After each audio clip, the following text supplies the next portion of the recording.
Un criterio de verdad siempre es la práctica. Él dijo hoy, cuando fue jefe de gobierno y decidió hacer los segundos pisos, pues entonces la oposición conservadora, como siempre, decía que estaba mal, que no iba a salir bien, que se iban a caer, que no estaban bien estructurados ni bien planificados, etc. Y finalmente, estos segundos pisos aquí en la Ciudad de México ayudó de manera notable a la movilidad en la ciudad. Por ejemplo, las personas que iban de un punto del centro de la ciudad hacia Magdalena Contreras hacían hora y media o más. Con los segundos pisos pues, se llega a hacer hasta 25 minutos o media hora. Pero entonces los segundos pisos fue un éxito. Y luego la derecha conservadora copió los segundos pisos, pero no los hizo gratuitos como el presidente. Los hizo de paga, los concesionó a empresas privadas. Entonces la política del presidente es ayudar al pueblo de México, a los distintos sectores del pueblo de México. Hoy se han hecho segundos pisos, pero pues son concesionados a privados y además las tarifas son muy elevadas y los segundos pisos que él construyó son absolutamente gratuitos.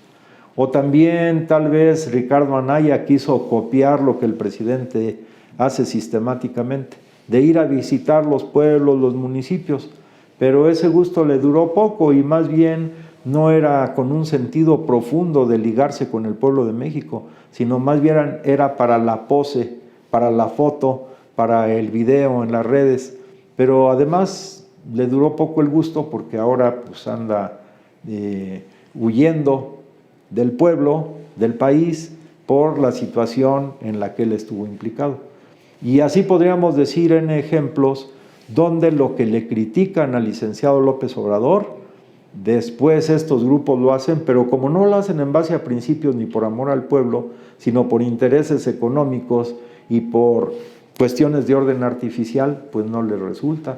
Entonces el presidente por eso luego dice, pues ya no les voy a dar ideas, pero esta situación que estamos viviendo hoy y que se vio reflejada en algunos comentarios que hizo el presidente de la República, nos dan la dimensión del ser humano que es el licenciado López Obrador. El presidente prácticamente explicó su método o su metodología de cómo fue haciendo las cosas para llegar a la presidencia de la República. Eso es muy importante.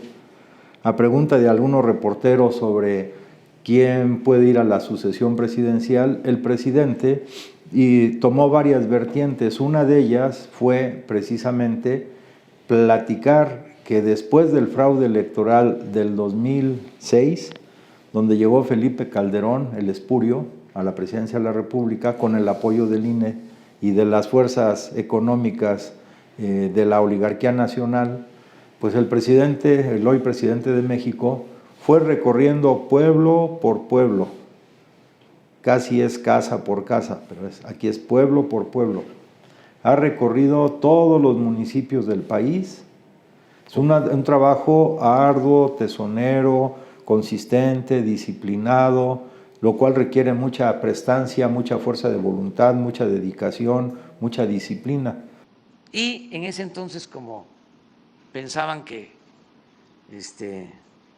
no significábamos mucho, como decía el presidente Calderón después del fraude, que yo me dediqué a recorrer los pueblos. Gracias a eso, pues me vinculé más a la gente y me protegí. Entonces, una de las cuestiones centrales del presidente es la perseverancia en ir haciendo las cosas. Otra cuestión importantísima de él es la consecuencia, la congruencia entre el decir y el hacerlo, además de esas situaciones de disciplina, de congruencia, sobre todo el apego a principios. Eso es el otro tema central. Por eso él lo resume en no mentir, no robar, no traicionar, que eso es fundamental. Pero está él lleno de principios elevados. Él dice que es humanista, también predica la fraternidad universal, el bienestar para todos.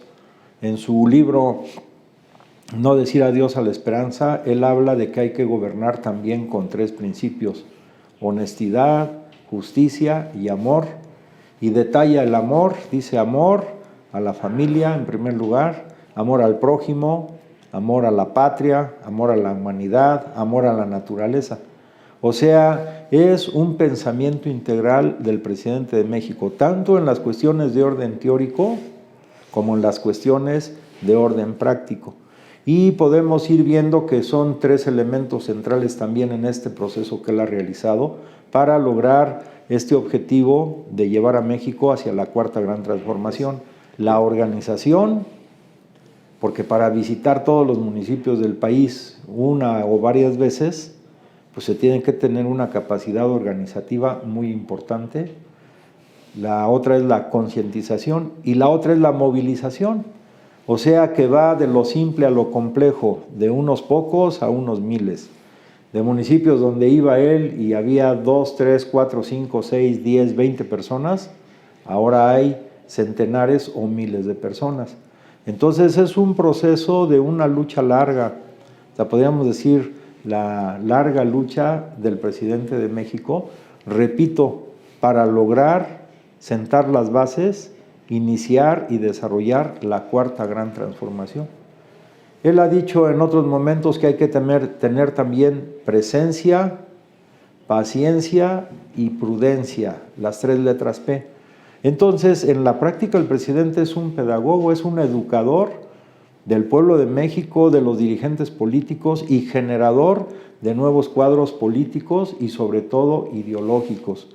En la cuestión ideológica, también en su libro No decir adiós a la esperanza, que se lo recomiendo a todos y que desde mi punto de vista es donde de manera sintética están las bases teóricas del presidente de México y prácticas para esta gran transformación, él habla de tres conceptos centrales. El primero es la revolución de las conciencias.